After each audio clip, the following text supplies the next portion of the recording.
എന്താ എല്ലാരും ചുരുണ്ടുകൂടി കിടക്കുന്നത്? ആർക്കും ജോലിക്കൊന്നും പോണ്ടേ? ഞാനും വിട്ടേ. എന്ത് പറ്റി? ഒത്തിരി ചെളി പറ്റി. എന്തിനാ കുഴിയണെന്ന്? അപ്പം തന്നാ പോരെ? അറിയാതെ ചോദിച്ചു പോയതാ, ക്ഷമിച്ചുകളാ. ചേടാ,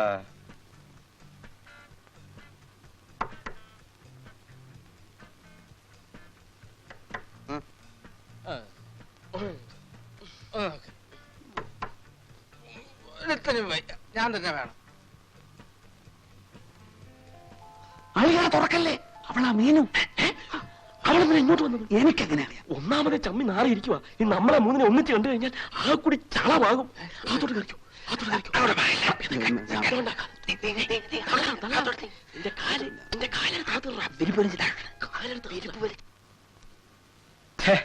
യവന്മാരെവിടെ പോയി?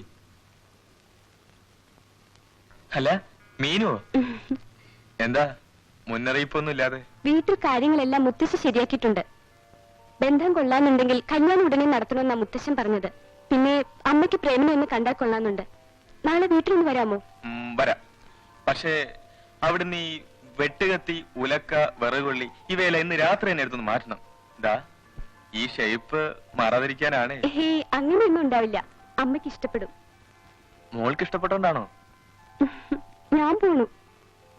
ഇതുവരെ വന്നിട്ട് എന്റെ കയ്യിൽ നിന്നൊന്നും വാങ്ങാതെ പോകുന്നത് ശരിയാണോ? അതിപ്പോ വേണ്ട, ഞാൻ പിന്നെ വാങ്ങിച്ചോളാവേ. എന്നാ ശരി, നാളെ വരണേ. ഓക്കെ.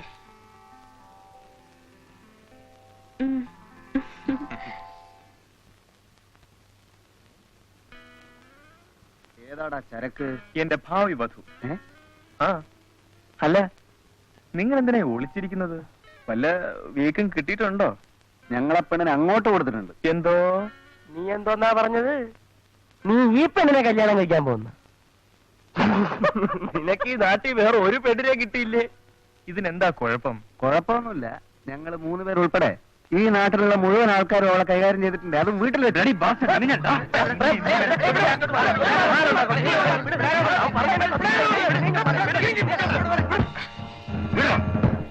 മീനിനെ കുറിച്ച് എന്തെങ്കിലും പറഞ്ഞാൽ കൊന്നുപോയി ഞാൻ. നീ എന്തിനാ ചൂടാവുന്നത്? നിനക്ക് വിശ്വാസമില്ലെങ്കിൽ വേണ്ട. നീ ഞങ്ങളുടെ കൂട്ടുകാരന്. നിന്റെ ഭാര്യ എന്ന് പറഞ്ഞു കഴിഞ്ഞാൽ അത് ഞങ്ങളുടെ പെങ്ങള. ഒരു പെങ്ങളെ പറ്റി ആങ്ങളമാർ അനാവശ്യം പറയോ? തെളിവ് സഹിതം തരാം, എന്നിട്ട് വിശ്വസിച്ചാ മതി. അവളുടെ വീട്ടിലൊരു തന്തയുണ്ട്. അയാളാണ് ഇവളുടെ മാമ. പിന്നെ ചെവി കേട്ടുകൂടാത്ത ഒരു അപ്പൂപ്പൻ. എല്ലാം അറിയാം, ഒന്നും അറിയാത്ത പോലെ ഇരിക്കും. പിന്നെ തള്ള. അവരും പഴയ ഒരു കേസായിരുന്നു. അത്യാവശ്യത്തിന് വേണമെങ്കിൽ ഇപ്പോഴും കിട്ടും. പിന്നെ ഒരു ഗുസ്തിക്കാരനുണ്ട്, അയാളും പൊടി ഡാപ്പറ. ഇങ്ങനെയുള്ള സ്ഥലമാകുമ്പോ ഇത്തിരി തടിപിടിക്കൊള്ളാൻ വേണമല്ലോ, അതിനെ നിർത്തിയിരിക്കുക.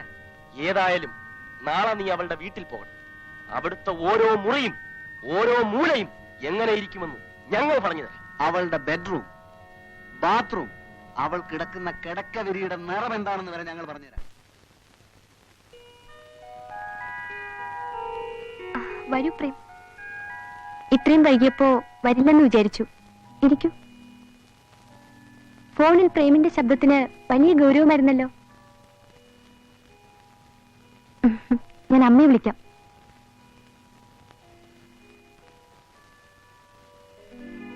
ഹാളിൽ കടന്നാൽ ഉടനെ കാണുന്നത് 2 നിലവിളക്കുകൾക്കിടയിൽ ഒരു പിച്ചള തട്ടിൽ വെച്ചിരിക്കുന്ന ദേവി വിഗ്രഹമാണ്. ഹാളിൽ നിന്ന് തന്നെ മുകളിലേക്ക് കയറിപ്പോകാവുന്ന ഒരു കോണിപ്പടിയുണ്ട്. ചുവന്ന സെറ്റിംഗ്, ഓവൽ ഷേപ്ഡ് മിറർ,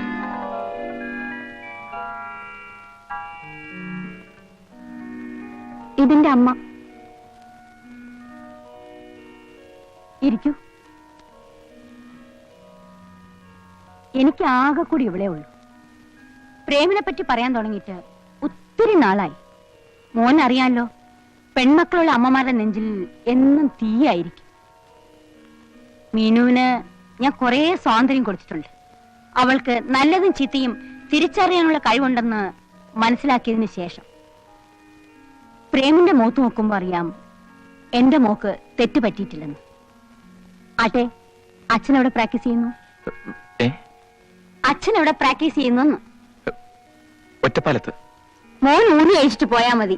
ഞാൻ കുടിക്കാൻ എന്തെങ്കിലും എടുക്കട്ടെ? പ്രേം ശരിക്കും നെർവസ് ആയി. ആ സ്മാർട്ട്നെസ് ഒക്കെ എവിടെ പോയി? എന്ത് പറ്റിപ്പോ?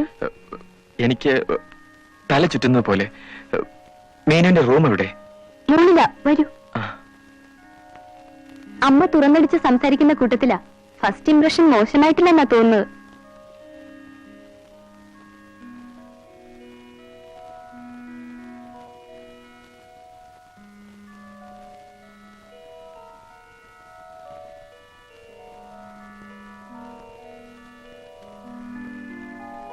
ഇലക്ട്രിക് ശരവാന്തൻ.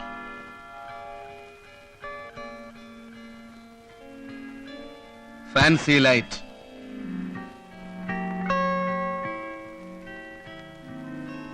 പച്ച ടെലിഫോൺ.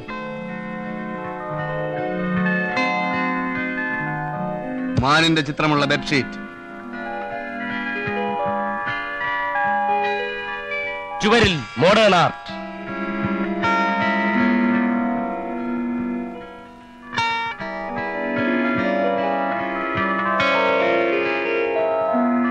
മുറിയുടെ വലതുവശത്ത് ബാത്റൂം.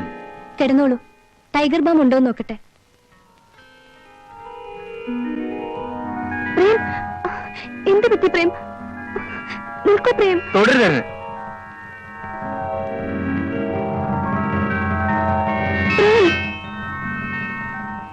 അറിഞ്ഞുകൊണ്ട് ഞാൻ ഇതുവരെ ഒരു തെറ്റും ചെയ്തിട്ടില്ല.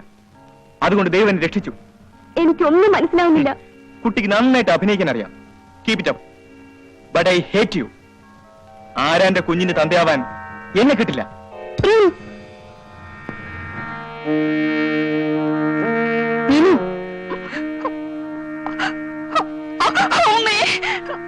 മോളെ,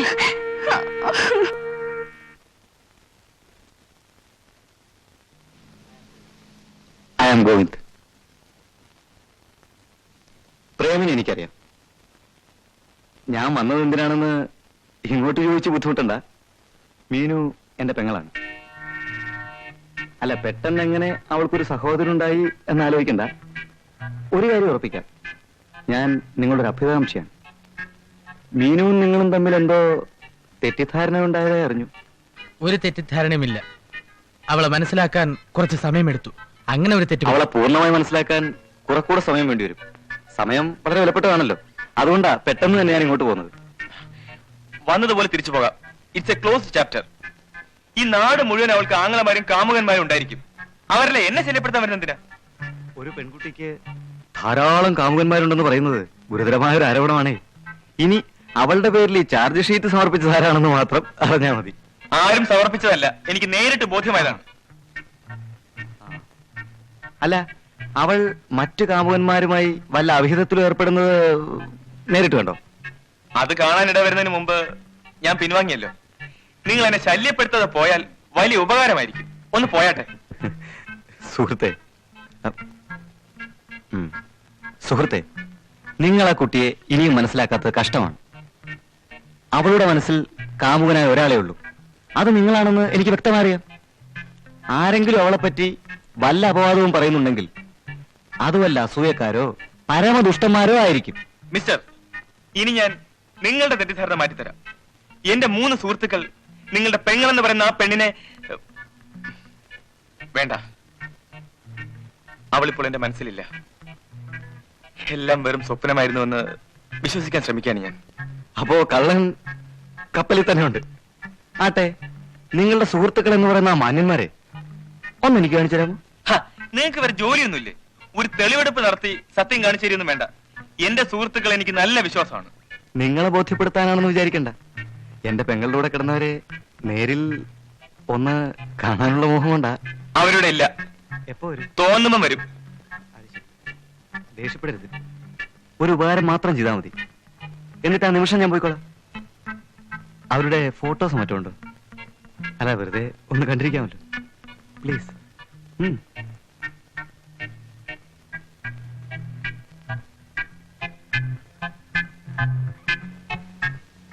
ഇതാ.